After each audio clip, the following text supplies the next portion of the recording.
there, how are you? I am well. It is snowing outside and it's the first real snow of the season here where I live. So we had just a little bit of a dusting of snow a couple of weeks ago that barely counted. And then we've had really cold weather with a lot of frost, but this is the first real snow. So I'm very excited about that. And I want to take you with me out today. We're gonna head out and we're gonna go to a spot that I like to go to when I'm feeling overwhelmed or tired or stressed or anxious, and I just need to sort of recover, restore and rest. And then I have a special place I like to go to. So I'm gonna take you there and let's look at the snow and talk about the importance of rest in the creative process, because it is so important. And I've been feeling that.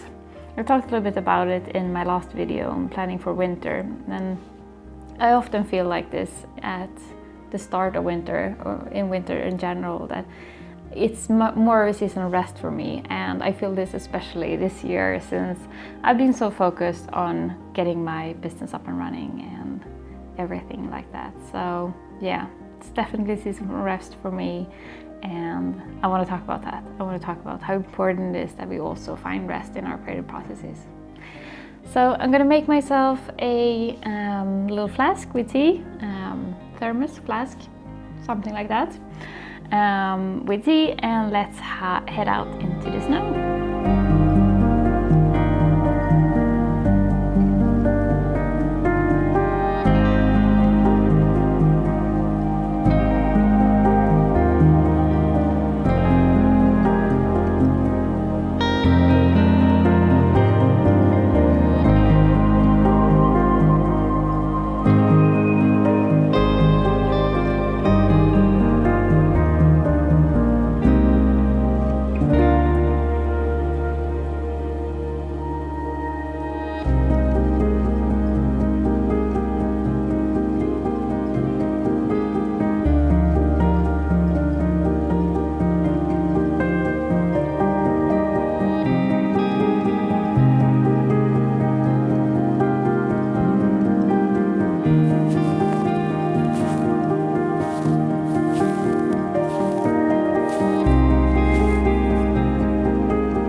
So here we are, and here is a beach at a nearby lake where I live.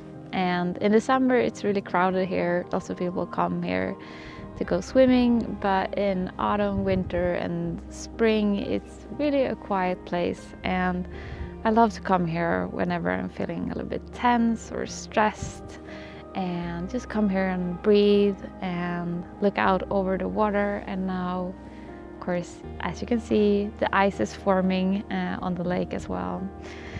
And just, listen to the water, look out over the landscape, and something special about this place that it really calms me down. And there are a lot of interesting research around how nature affects us and how nature can be a really good de-stressor. So they have done research on people who have suffered from severe burnout, and how their blood pressure and the sort of hormones that are associated with stress go down when they spend time in nature, and just spend time in nature that is not with a goal or plan, just just to be, and how that is very restorative for us. And I think it's because, well, we are built to live in nature. We are humans and we're not built for living in noisy cities. And so being in nature can be very good for us when we're feeling stressed. They've found that the soft energy that we have when we are in nature, that we also find beautiful, that is different to the focused energy when we're concentrating on something. And that soft attention that we have when we're walking through a beautiful patch, whether it's a park or if it's a forest or the beach, it restores our ability to concentrate as well. So it really is restful for the mind. And I can feel that so clearly when I'm spending time in nature as well.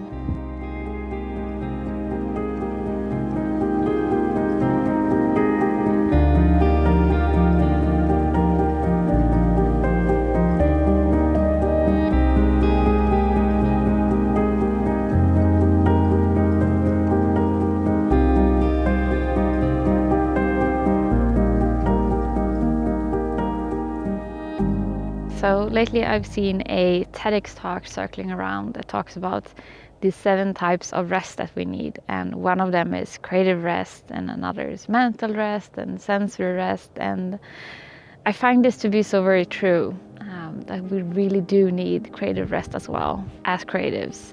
We need it in the short term, like if we're sitting down and working during a day, we need pauses. We need to pause and take rest during the day, but we also need rest in the more long term. So I find that whenever I finish a big creative project, or if I've been doing a lot of focused creative work during a period, I always need more rest in the period that comes after. And it makes complete sense because it's part of the process. We have ideas, we work on our ideas, we maybe finish something, and then we need rest to be able to start that cycle over again. And it's easy to forget that we do need rest when we live in a culture and society that tends to premiere output and results and things that you can see. And with social media, for example, and algorithms that premiere you showing up consistently over and over again, and how we're sort of expected to keep at it all the time and keep producing and keep performing, and that's just not really how we work. That's what's best for the social media platforms, for example. It's not what's best for you as a creative to always be going. But it might not also be that you need to take a complete break. It might be that you need to shift how you work for a period, or shift what you're working on for a period. If you don't feel like you need a break, but you still need some rest in your creative life.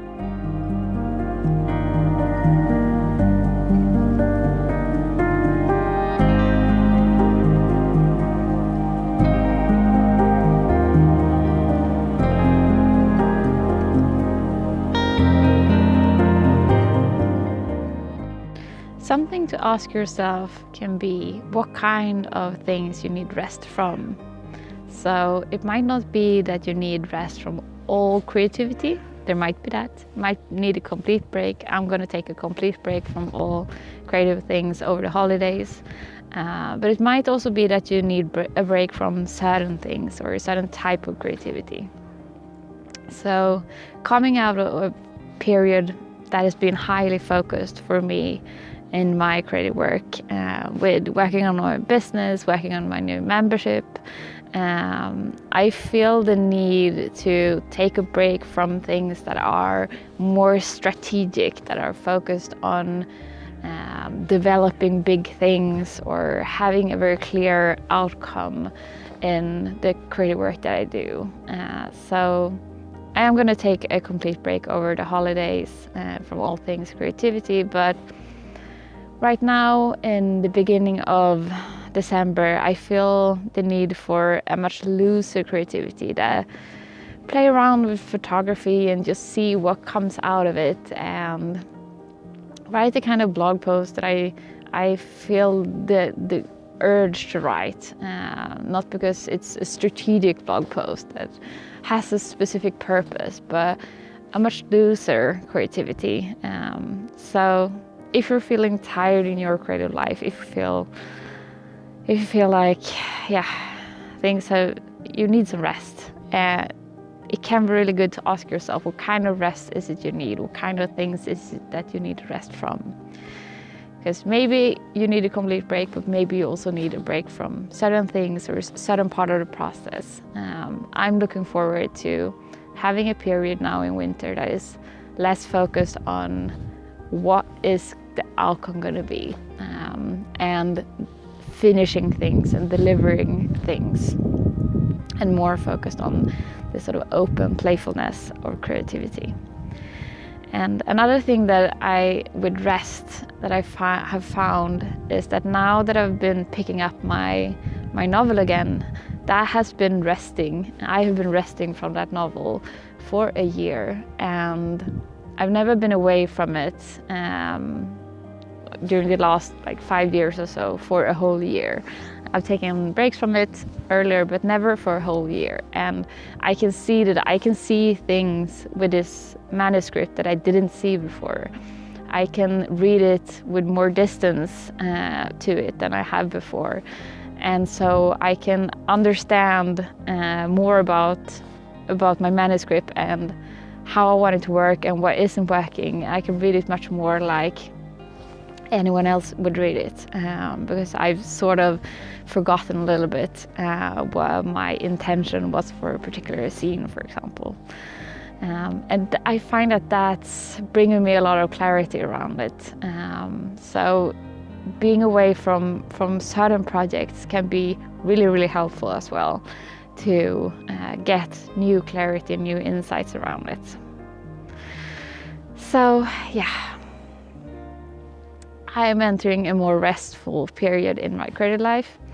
It doesn't mean that I'm gonna be gone, that I'm not gonna be creating anything, but it looks for me like in this winter that I'm gonna be creating in a different way. You might not notice that big of a difference, but it's a difference in how I approach things. But a little bit more spontaneity, a little bit more openness, and a little bit less focus on big projects, finishing things, output, and a little bit more playfulness, and working with my clients, of course, working with my wonderful memberships in Companions in Creativity. So this will probably be the last video this year. I'm gonna take a couple of weeks off during the holidays, and for the rest of the period, the beginning of December, I'm gonna take a lot of time for reflections. We are gonna focus on reflections as well in my membership community. I'm gonna work with my clients and just do what kind of creative things I feel like doing, whether that's taking photos of the snow, which I love to do, or probably gonna write an end of the year reflection blog post at some point, do a lot of reflections as well. I feel like I have a lot of reflecting to do around everything that has been this year, everything that's happened in my creative life, and process that rather than focus on producing new things and on output. So that's what rest looks like in this season of my creative life. What does rest look like for you in this season? Tell me in the comments, what are you feeling the urge to rest from, and what kind of things are you craving to do? I will probably read a lot, journal a lot, go on a lot of walks. Hopefully we'll still have snow throughout December, and I will be enjoying it. I feel like it's really important for us to normalize rest as well in our little creative world here online, because it's so easy to not do that with sort of social media and content plans and schedules and such, and to feel like you have to apologize for taking some time off and resting or shifting your focus for a bit. And you really don't have to apologize for that. Rest is part of the cycle, and we need to normalize taking rest as creatives as well. So if you are craving rest here in December, give yourself that, listen to that need, and I will as well. So I'm gonna sit here for a little bit longer, but it's getting cold, so I'll head home soon, maybe take a bath and read for a bit. And I hope you have a good one. So see you over here on the YouTube channel in January again. Otherwise on Instagram I'll be there for a couple of weeks longer. Have a great one everyone, and take care of yourselves. Bye bye.